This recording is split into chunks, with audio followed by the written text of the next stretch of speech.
नमस्कार, जनमत हरियाणा में आपका स्वागत है। मैं हूं कमल कांत। साथियों, एक बड़ी घटनाक्रम हरियाणा की राजनीति में हो रहा है, क्योंकि हरियाणा में अभी आने वाले 3-4 महीने के अंदर-अंदर चुनाव होने हैं विधानसभा के। इसलिए जो घटनाक्रम हो रहा है, वो बहुत ही अहम है, बहुत ही महत्वपूर्ण है और उसके व्यापक परिणाम हो सकते हैं। खबर ये है कि किरण चौधरी जो कांग्रेस की बड़ी नेता हैं, वो बीजेपी में शामिल होने जा रही हैं। ऐसा ऐसी खबरें आई हैं और इस बात को किरण चौधरी ने स्वयं कन्फर्म भी किया है कि कल 9 साढ़े 9 बजे वो बीजेपी में शामिल होंगे, अपनी बेटी श्रुति चौधरी के साथ। इस पूरे घटनाक्रम का क्या असर होगा, इसके लिए हमारे साथ जुड़े हैं प्रद्युम्न जोशीला जी, जाने-माना चेहरा हैं। आपके लिए आप जानते ही हैं उनको, कोई नया चेहरा नहीं है। बड़ी अच्छी समझ रखते हैं प्रदेश की राजनीति की। तो प्रद्युम्न जी, आपका बहुत-बहुत स्वागत है। जी, धन्यवाद। तो ये किरण चौधरी की जो खबर आ रही है, पहली बात तो ये बताइए कि वो कन्फर्म खबर है, कितनी कन्फर्म खबर है? देखो, बिल्कुल कन्फर्म खबर है। उन्होंने कांग्रेस पार्टी से रेजिग्नेशन भी इस्तीफा दे दिया है और अपनी बेटी जो श्रुति चौधरी है, उनके साथ अभी जो सूचनाएं मिल रही हैं, उन्होंने अपने तमाम जो समर्थक हैं, उनको जो मुख्य लोग हैं, उन सभी को दिल्ली अभी रात को ही उन्होंने बुला लिया है। और मेरी अभी भिवानी और तोशाम जो उनका इलाका है, वहाँ कई लोगों से बात हुई है। वो लोग दिल्ली के लिए रवाना हो चुके हैं। कल सुबह 10 बजे के आसपास जो है वो 10 बजे का उन्होंने टाइम दिया है। वो विधिवत रूप से भारतीय जनता पार्टी में शामिल होने जा रही हैं, अपनी बेटी श्रुति चौधरी के साथ और उनके साथ जो उनके समर्थक हैं, उन सभी के साथ। जी। इसका क्या असर होगा प्रद्युम्न जी? पूरी देखो, राजनीति पर, इसका हरियाणा सीधा की राजनीति पर क्या असर होगा? बीजेपी कांग्रेस की राजनीति पर क्या असर होगा? सीधा असर ये होगा, जो भारतीय जनता पार्टी को अभी 5 सीटों पर लोकसभा चुनाव में हार मिली थी, उस हार के बाद ऐसा लग रहा था कि हरियाणा प्रदेश में कहीं ना कहीं कांग्रेस पार्टी विधानसभा के चुनाव में बहुत बढ़िया प्रदर्शन करेगी। लेकिन जैसे ही किरण चौधरी और उनकी बेटी बीजेपी ज्वाइन करेंगी, पूरे हरियाणा में एक बार फिर से बीजेपी की तरफ माहौल बढ़ेगा। हमें और दर्शकों को सभी को ध्यान होगा कि बीजेपी तो 2 ही सीटों पर हुआ करती है हरियाणा में, 2, 4, 5 या 6। लेकिन जैसे ही दूसरी पार्टियों के नेताओं ने बीजेपी में ज्वाइनिंग की, तब बीजेपी की हरियाणा प्रदेश में सरकार बन पाई। और बीजेपी की एक रणनीति बड़ी जबरदस्त है। जब जब बीजेपी जिस जिस राज्य में कमजोर होती हुई दिखाई देती है, वो तभी दूसरी पार्टी के किसी ऐसे चेहरे को अपनी पार्टी में शामिल कर लेते हैं, जिससे एक बार फिर से माहौल बन जाता है। सीधे शब्दों में एक बात बताऊं, किरण चौधरी और श्रुति चौधरी के आने से हरियाणा प्रदेश की राजनीति में जो 3 बड़े स्थापित लाल परिवार रहे, जिनमें चौधरी देवीलाल जी का परिवार, जिसमें चौधरी रणजीत सिंह और आदित्य देवीलाल पहले से ही बीजेपी में हैं, उसके बाद चौधरी भजनलाल जी का परिवार, जिसमें कुलदीप बिश्नोई और उनका परिवार बीजेपी में है। अब जो चौधरी बंसीलाल जी का परिवार बचा हुआ था, जो कांग्रेस में थे, उनमें श्रुति चौधरी और किरण चौधरी यानी चौधरी सुरेंद्र सिंह का जो परिवार है, वो बीजेपी में जा रहा है। एक बहुत बड़ी बात मैं आपको बताऊं, किरण चौधरी आज से पहले तक हमेशा कांग्रेसी रही है। जब उनके पति चौधरी सुरेंद्र सिंह और उनके ससुर चौधरी बंसीलाल ने कांग्रेस से अलग राह करके हरियाणा विकास पार्टी बना ली थी, तब भी किरण चौधरी अवीपा में ना जाकर के कांग्रेस में रही। यानी वो कांग्रेस की ऐसी नेता रही जिन्होंने अपना राजनीतिक जीवन कांग्रेस से शुरू किया। वो सबसे पहले दिल्ली में विधायक बनी, विधानसभा की डिप्टी स्पीकर भी बनी और दिल्ली की राजनीति में वो बड़ा चेहरा रही। उसके बाद जब उनके पति चौधरी सुरेंद्र सिंह का आकस्मिक देहांत हो गया एक हेलीकॉप्टर एक्सीडेंट में, उसके बाद जो है वो हरियाणा की राजनीति में सक्रिय हुई, उन्होंने उपचुनाव लड़ा और तब से लेके आज तक कांग्रेस की हवा रही या कांग्रेस के उलट हवा रही, वो तोशाम से अनबीटन लगातार जीतती रही हैं। इसका मतलब उनका एक अपना खुद का प्रभाव है। और मैं सीधी सीधी एक बात और बताऊं, 10 विधानसभा क्षेत्र ऐसे हैं जिनमें भिवानी जिले के 4 हलके, भिवानी, तोशाम, लोहारू और बवानीखेड़ा, दादरी के 2 हलके, दादरी और बारडा, और महेंद्रगढ़ जिले के 4 हलके, नांगल चौधरी, अटेली, नारनौल और महेंद्रगढ़। इन 10 के 10 हलकों में किरण चौधरी का और चौधरी सुरेंद्र सिंह के परिवार का, चौधरी बंसीलाल के परिवार का अपना एक प्रभाव है और इन्हीं 10 के हलकों में कांग्रेस की आज से ही ये समझो कि आप उल्टी गिनती शुरू हो सकती है। जी। तो आपने बताया कि लगभग 10 हल्के ऐसे हैं जिन पर वो अपना प्रभाव छोड़ सकती हैं। एक चीज और आपसे जानना चाहूंगा कि क्या इस घटना का कोई असर कांग्रेस की राजनीति पर भी होगा, भूपेंद्र सिंह हुड्डा पर भी होगा? क्योंकि जो टिकट थी वो भूपेंद्र सिंह हुड्डा की मनमर्जी से दिया गया और खास तौर से भिवानी महेंद्रगढ़ पर उन्होंने राव दान सिंह को ले आए, जो कि टिकट किरण चौधरी अपनी बेटी कृति चौधरी के लिए मांग रही थी। तो इसका पूरा असर भूपेंद्र सिंह हुड्डा और कांग्रेस की राजनीति पर किस तरह से होगा? देखो, एक खास बात यह है कि जब से भिवानी लोकसभा बनी है, परिसीमन से पहले भी और उसके बाद भी चौधरी बंसीलाल के परिवार से हर बार एक 1991 को छोड़ दें, 1991 में उन्होंने अपने किसी खास समर्थक को टिकट दी थी। हर बार चौधरी बंसीलाल के परिवार ने भिवानी से चुनाव लड़ा है, उनका गृह जिला है, गृह क्षेत्र है और चौधरी बंसीलाल, चौधरी सुरेंद्र सिंह और श्रुति चौधरी तीनों वहां से चुनाव लड़ चुके और तीनों जीत भी चुके हैं। लेकिन इस बार जिस तरह की उनकी परिस्थितियां बढ़ी और उनकी टिकट काटी गई, उसके बाद कहीं ना कहीं ऐसा लग रहा था कि किरण चौधरी अब मजबूरी की राजनीति नहीं करेंगी, वो कांग्रेस में ज्यादा दिन की मेहमान नहीं रहेंगी। एक और खास बात मैं बताऊं, जो आपने टिकट वितरण का जिक्र किया, जो एसआर के गुट था जिसमें किरण चौधरी, कुमारी शैलजा और रणदीप सिंह सुरजेवाला 3 बड़े चेहरे थे। रणदीप सिंह सुरजेवाला राज्यसभा के सांसद हैं और राष्ट्रीय महासचिव और प्रभारी हैं, लिहाजा वो पार्टी को छोड़ नहीं सकते, उनको राज्यसभा छोड़नी पड़े। कुमारी शैलजा भी अब सांसद बन गई हैं और किरण चौधरी विधायक हैं, उनकी बेटी की टिकट काट दी गई। अब उनको अपना भविष्य कांग्रेस में कहीं नजर नहीं आ रहा, जिसकी वजह से पिछले 10 दिन से ऐसी अटकलें थी कि किरण चौधरी किसी भी दिन कांग्रेस को छोड़ करके बीजेपी में शामिल हो सकती हैं। ये चर्चाएं आज से 6 महीने पहले भी थी, लेकिन तब वो भिवानी महेंद्रगढ़ से अपनी बेटी श्रुति के लिए टिकट मांग रही थी। उस दौरान हालात ये बने कि राव इंद्रजीत, उनसे बड़े नेता हैं, वो धर्मवीर सिंह के लिए अड़े रहे और उन्होंने आखिरकार धर्मवीर सिंह को टिकट दिलाने में वो कामयाब हो गए। अब किरण चौधरी के जाने के बाद सीधा सीधा असर चौधरी भूपेंद्र सिंह हुड्डा की राजनीति पर भी पड़ेगा। मैं दर्शकों को एक बात बताना चाहता हूं, जब 2005 में कांग्रेस सत्ता में आई और कांग्रेस की 67 सीटें आई, चौधरी भजनलाल जी प्रदेश के अध्यक्ष थे, चौधरी भूपेंद्र सिंह हुड्डा नेता विपक्ष थे उस समय।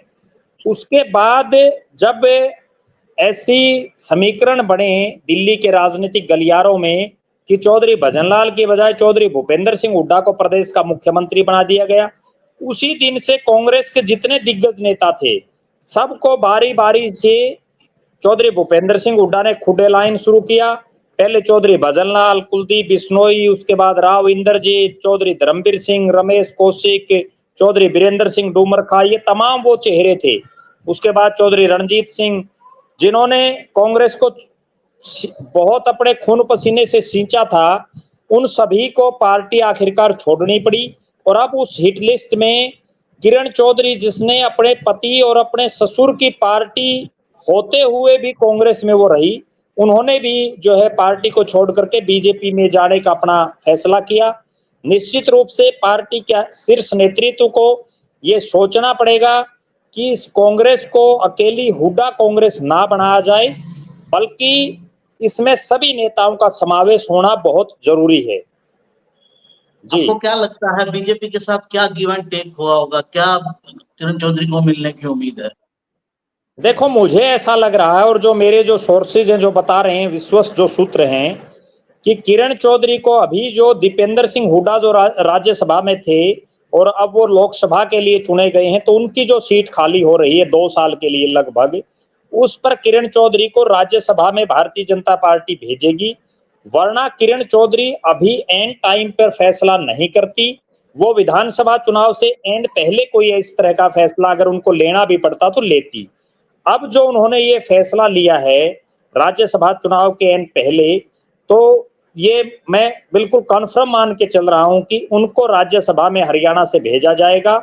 पहले इस सीट पर चौधरी रणजीत सिंह का नाम चल रहा था, चौधरी रणजीत सिंह के बारे में ये चर्चाएं थी कि देवीलाल के परिवार से वो आते हैं और चौधरी देवीलाल का बड़ा नाम है, क्योंकि इस लोकसभा के चुनाव में जो जाट समाज है और किसान समाज है, उसने बीजेपी को जो है दिन में तारे दिखाने का काम किया। जो 5 लोकसभा की सीटें बीजेपी हारी, उन 5 में जाट मतदाताओं का और किसान मतदाताओं का अपना एक प्रभुत्व है, जिसको कहीं ना कहीं विधानसभा चुनाव में अपनी तरफ बीजेपी करना चाह रही है। इसीलिए अब किरण चौधरी को हरियाणा से राज्यसभा में भेजा जाएगा और उसके बाद जब विधानसभा का चुनाव आएगा तो उनका इस्तेमाल पूरे हरियाणा प्रदेश में जो चौधरी बंसीलाल का एक वोट बैंक रहा, या जो जाट समुदाय और किसान समुदाय में उनको और चौधरी देवीलाल के परिवार को हो सकता है एक साथ जो है किसान और जाट वर्ग में बीजेपी भेजे, ताकि जो लोकसभा चुनाव में परिणाम रहा ऐसा कुछ विधानसभा में ना हो। जी, अभी ऐसा कहा जा रहा है या ऐसा दिख रहा है, टेक्निकल इसमें क्या प्रॉब्लम है, कुछ हो सकती है या नहीं, मैं अभी नहीं कह सकता हूँ। लेकिन रणजीत चौटाला जो है वो अभी मंत्री के रूप में ही काम कर रहे हैं। हालांकि उन्होंने विधायक के पद से इस्तीफा दे दिया है, लेकिन जो टेक्निकल उसमें ये है कि 6 महीने तक आप कभी भी मंत्री रह सकते हैं। तो क्या उसके लिए दोबारा शपथ हुई लेनी जरूरी है या नहीं है? लेकिन रणजीत चौटाला जो है वो वहां एडजस्ट हो गए एक तरह से अभी की स्थिति में, और किरण चौधरी को राज्यसभा में एडजस्ट कर दिया गया। इसमें कोई आपको कोई दिक्कत नजर आती है रणजीत चौटाला के मंत्री के रूप में काम करने को लेकर? नहीं, 6 महीने तक ये तो देश का एक संविधान में भी है, कानून में भी लिख रखा है कि 6 महीने तक कोई भी आदमी अगर प्रदेश का मुख्यमंत्री चाहे तो उसको मंत्री बना सकता है। हरियाणा में चौधरी देवीलाल ने अवतार सिंह भडाना को, जो अभी कांग्रेस में है, पूर्व सांसद रहे हैं, उनको बिना विधायक बिना कुछ बने उनको मंत्री बनाया हुआ था। इसके अलावा भी अभी जो मोदी जी की कैबिनेट का बनाई गई है उसमें भी कुछ ऐसे चेहरे हैं जो चुनाव हार गए थे, उसके बावजूद उनको बनाया गया है। तो 6 महीने के लिए ऐसी कोई दिक्कत नहीं है। नायब सिंह सैनी को भी जब वो विधायक नहीं थे तो मुख्यमंत्री की शपथ दिलाई, 6 महीने के अंदर उनको जो है। सवाल सिर्फ इतना ही था कि क्या उनको दोबारा से शपथ लेने की जरूरत होनी चाहिए ऐसे मामले में, क्योंकि एक देखो मेरे पास तो जो जानकारी है उसके मुताबिक उनको ऐसी कोई शपथ लेने की जरूरत नहीं है। बाकी इस मामले में जो संविधान विशेषज्ञ हैं वो और ज्यादा बेहतर तरीके से बता सकते हैं, लेकिन मेरे पास जो सूचना है एक लास्ट सवाल कि क्या किरण चौधरी के ऐसे कांग्रेस छोड़ने का असर कांग्रेस का जो आला कमान है उसकी छवि पर भी पड़ेगा? कुछ राहुल गांधी, खड़गे, वहां पर भी इसकी कुछ छाप हो सकती है, कोई नेगेटिव छाप छूट सकती है? देखो ऐसा है कि केंद्रीय नेतृत्व का तो यहाँ कोई बहुत बड़ा सवाल मैं नहीं मानता, क्योंकि हरियाणा प्रदेश में 10 में से जो 9 में से 8 सीटें चौधरी भूपेंद्र सिंह हुड्डा ने अपने जो उनके खासम खास लोग थे उनको दी और उन्हीं के कहने से वो टिकटें बांटी गई। उसका असर ये हुआ कि जिन लोगों को टिकटें दी गई उनमें से चौधरी भूपेंद्र सिंह हुड्डा के 4 जो सांसद वो जीत करके आए। अब जीते हुए 15 दिन भी नहीं हुए हैं, उससे पहले अगर आपकी इतनी बड़ी नेता जो आपकी कांग्रेस विधायक दल की नेता रही हो, मंत्री रही हो लगातार, और अभी फिलहाल भी वो तो शाम से विधायक, और एक और बहुत बड़ी बात, उनकी खुद की बेटी जो श्रुति चौधरी है वो प्रदेश कांग्रेस कार्यकारिणी की कार्यकारी अध्यक्ष भी हैं। तो निश्चित रूप से एक बहुत बड़ा झटका उनको लगा है। और चौधरी भूपेंद्र सिंह हुड्डा को हो सकता है कांग्रेस आला कमान इस मामले में तलब भी करे कि अगर इसी तरह से चलता रहा तो कांग्रेस के लिए बड़ा भारी रहेगा 2024 का विधानसभा चुनाव हरियाणा प्रदेश में। और एक खास बात और मैं बताऊं कमलकांत जी, आप कल से ही देखना हरियाणा प्रदेश में जो ऐसा लग रहा था कि कांग्रेस की आंधी आ गई है, वो आंधी दूसरी तरफ कल से ही आपको दिखाई देगी। क्योंकि एक बहुत बड़ा नेता जब चला जाता है किसी पार्टी को छोड़ करके और दूसरी पार्टी में, तो नेचुरल रूप से हवा बढ़ती है। जी, क्या आपको लगता है कि एसआर के ग्रुप में जो और नेता भी शामिल हैं उनमें से, जैसे जो पदाधिकारी नहीं है, खासतौर से वीरेंद्र जी सिंह, जिनको जो पार्टी छोड़कर बीजेपी छोड़कर कांग्रेस में गए, वहाँ उनके बेटे को भी टिकट नहीं मिला। अजय यादव, कैप्टन अजय यादव, इस तरह के जो नेता हैं, करण दलाल का भी नाम आ रहा है, कुलदीप शर्मा का भी नाम आ रहा है। इन और नेताओं के छोड़ने की आशंका है क्या? आपको लगता है कुछ ऐसा? देखो, मुझे ऐसा लगता है कि जिस हालात में आज प्रदेश में कांग्रेस चल रही है, उस हिसाब से कोई भी नेता किसी भी दिन पार्टी छोड़ सकता है, कोई बहुत बड़ी अतिशयोक्ति नहीं होगी। लेकिन जो चौधरी वीरेंद्र सिंह का जो परिवार है, चूंकि वो बीजेपी को छोड़ करके आए हैं, तो मुझे ऐसा लग रहा है कि उनके लिए विधानसभा का चुनाव लड़ना हर हालात में जरूरी है। और मेरे पास जो सूचना है उसके मुताबिक जयप्रकाश जेपी जो अभी हिसार से सांसद बने हैं, वो नहीं चाहेंगे किसी भी हालात में कि चौधरी वीरेंद्र सिंह का परिवार उचाना से कांग्रेस की टिकट पर चुनाव लड़े। उसके लिए वो पुरजोर कोशिश करेंगे, क्योंकि उन्होंने बार बार इस चीज की एक आशंका भी जताई है। और जिस तरह का परिणाम उचाना में रहा, नारनौंद से बड़ी लीड उचाना में होनी चाहिए थी, लेकिन वो जयप्रकाश की वहां नहीं हो पाई। हालांकि वो फिर भी बहुत अच्छे मार्जिन से जीते, लेकिन कहीं ना कहीं जो टीस मन में होती है वो उनके दिमाग में जरूर है। और चौधरी वीरेंद्र सिंह के परिवार के बारे में भी मैं बता दूं कि उनके लिए उचाना से चुनाव लड़ना हर हालात में जरूरी है। अगर वो लोकसभा की तरह यहाँ भी क्विट कर जाते हैं, उनकी टिकट कट जाती है, तो चौधरी वीरेंद्र सिंह के परिवार का भी राजनीतिक रूप से खात्मा होने की संभावना हो जाएगी। जी, प्रद्युमन जी, आपका बहुत-बहुत धन्यवाद। हमेशा की तरह आज भी आपने बड़ी गहरी अपनी दृष्टि से पूरे चीज़ का विश्लेषण किया। दर्शकों, तो ये हैं किरण चौधरी का अर्थ और किरण चौधरी के पार्टी से बाहर जाने का असर और मतलब। आपका बहुत-बहुत धन्यवाद प्रद्युमन जी। फिर किसी मुद्दे पर मिलते हैं। धन्यवाद। नमस्कार। जी। धन्यवाद। हरियाणा की हर राजनीतिक खबर के विश्लेषण के लिए हमारे चैनल जनमत हरियाणा को लाइक, शेयर और सब्सक्राइब करना ना भूलें। साथ ही बेल आइकन को भी प्रेस कर लें ताकि हर वीडियो की अपडेट आप तक पहुंचती रहे।